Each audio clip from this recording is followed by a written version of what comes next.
El Señor esté con ustedes. Del Santo Evangelio según San Mateo. En aquel tiempo Jesús dijo a los escribas y fariseos: Ay de ustedes, escribas y fariseos hipócritas, porque son semejantes a sepulcros blanqueados, que por fuera parecen hermosos, pero por dentro están llenos de huesos y podredumbre. Así también ustedes, por fuera parecen justos, pero por dentro están llenos de hipocresía y de maldad. Ay de ustedes, escribas y fariseos hipócritas, porque les construyen sepulcros a los profetas y adornan las tumbas de los justos, y dicen: si hubiéramos vivido en tiempo de nuestros padres, nosotros no habríamos sido cómplices de ellos en el asesinato de los profetas. Con esto ustedes están reconociendo que son hijos de los asesinos de los profetas. Terminen pues de hacer lo que sus padres comenzaron. Palabra del Señor. Pueden sentarse. Este capítulo 23 del Evangelio de San Mateo es un capítulo muy duro. El Señor se lanza en contra de estos que ya hemos visto ayer, tipificados un poco como escribas y fariseos, y de lo que les he dicho que no todos y cada uno de ellos fuera personas hipócritas. Los toma un poco como ejemplo.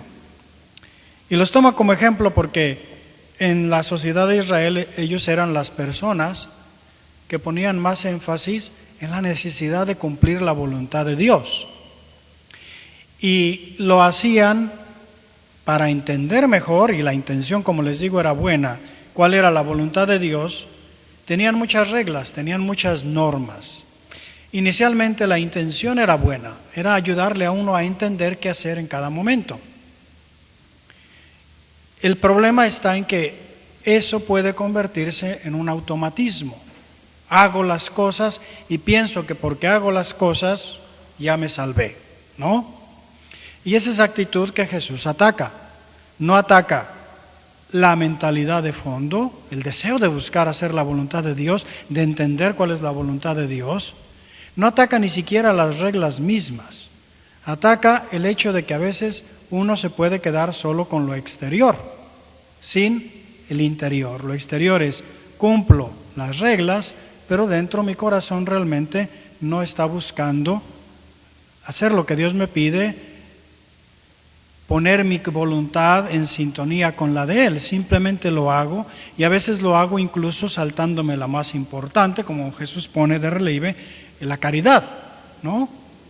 Hay una serie de normas que Dios nos da, entre ellas están, por ejemplo, ofrecer sacrificios en el templo y amar al prójimo, y a lo mejor le doy más importancia al ofrecer el sacrificio en el templo que al amor al prójimo. Es ahí donde Jesús no está de acuerdo, ¿no? El perder el sentido de la ley, que es amar a Dios y al prójimo, en favor de los actos más inmediatos. Pero fíjense sobre todo lo fuerte que son las palabras de Jesús aquí, por medio del ejemplo que pone.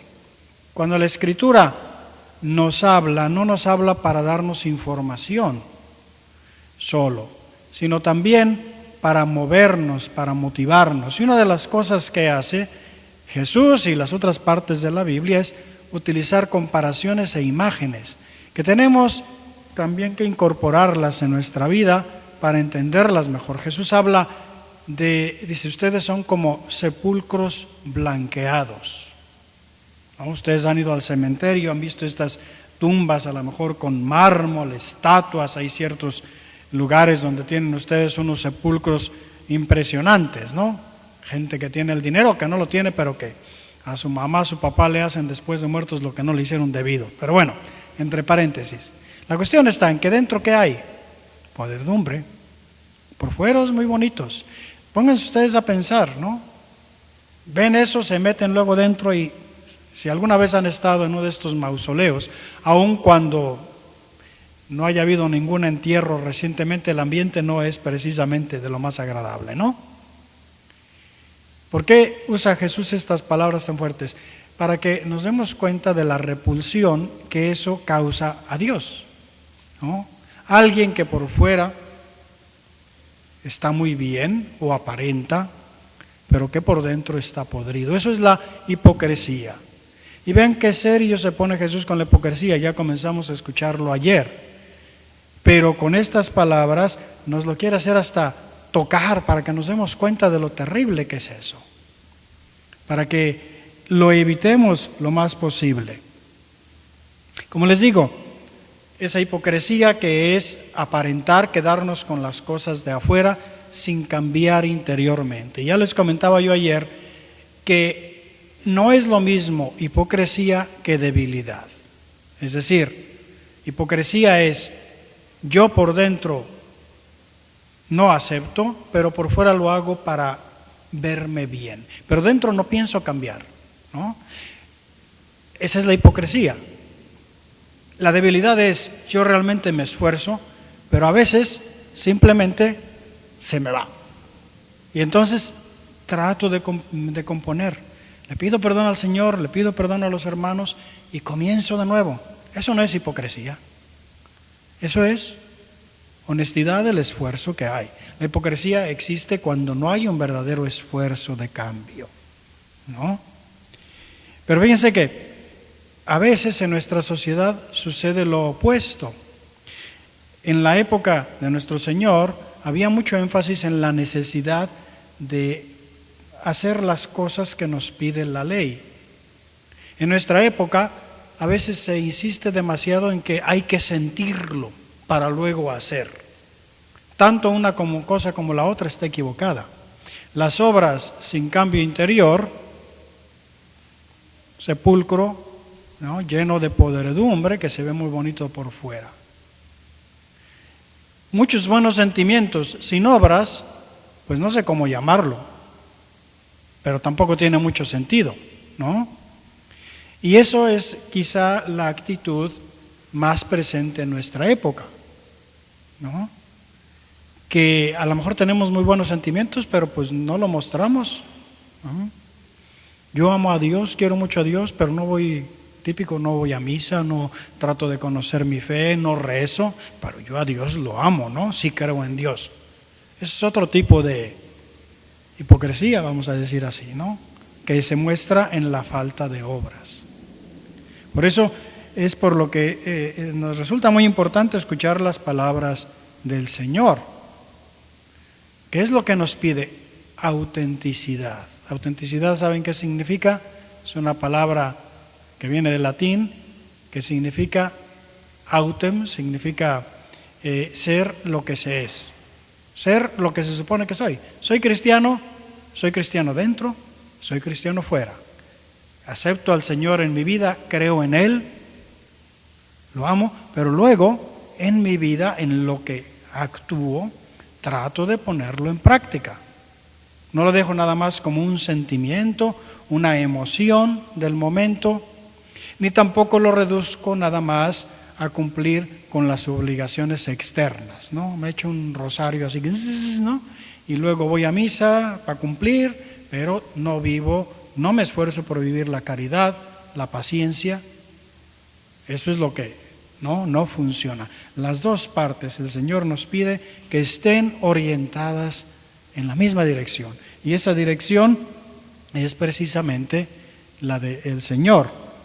Fíjense que San Pablo en la primera lectura de pasadita nos da un ejemplo. Les dice a los tesalonicenses, les recuerda, yo les enseñé a ustedes que hay que responsabilizarse. Por el hecho de que estamos esperando al Señor Jesús no quiere decir que no hay que hacer nada. Hay que trabajar. Y el que no trabaja, que no coma. Y yo les di el ejemplo. Porque aunque tengo el derecho, ¿no?, porque él mismo lo menciona, el que trabaja para el Evangelio tiene el derecho de recibir el fruto del Evangelio. Dice, pero yo no quise hacerlo. Yo, cuando estaba con ustedes, les di el ejemplo trabajando para alimentarme, ¿no? Es decir, lo que prediqué, no solamente lo dije con la palabra, sino también con el ejemplo. La coherencia de vida, que es la base de todo. Vamos a pedirle al Señor, por un lado, que nos haga comprender lo serio de esto y que queramos verdaderamente llevar la vida interior y la vida exterior, nuestras obras y nuestros pensamientos en la misma dirección. Hay un dicho que escuché hace un tiempo y que creo que es muy cierto y hay que tener cuidado, que dice: si no se vive como uno se piensa, al final termina uno pensando como vive. ¿Qué quiere decir? Que si yo creo que Dios existe, que me ha redimido, que ha hecho todo por mí, creo que me ha enseñado los mandamientos, todo esto, pero poquito a poquito digo, esta parte no me gusta, la otra no me gusta, la otra no me gusta, al final terminamos cambiando lo que creemos y realmente ya no estamos creyendo en lo del inicio. Nuestra forma de pensar ha cambiado. Si nuestra forma de pensar no cambia la forma en que vivimos, al final vamos a cambiar la forma de pensar, porque no podemos tener al mismo tiempo esta dicotomía dentro de la cabeza, ¿no? Entonces, ahí es donde también está esa hipocresía, porque pensamos que realmente queremos una cosa cuando en realidad a la hora de la hora no es cierto. Que el Señor nos ayude a tener esta coherencia interior y exterior, y que la Eucaristía que como recibimos al venir aquí sea precisamente la fuente de esa unidad interior.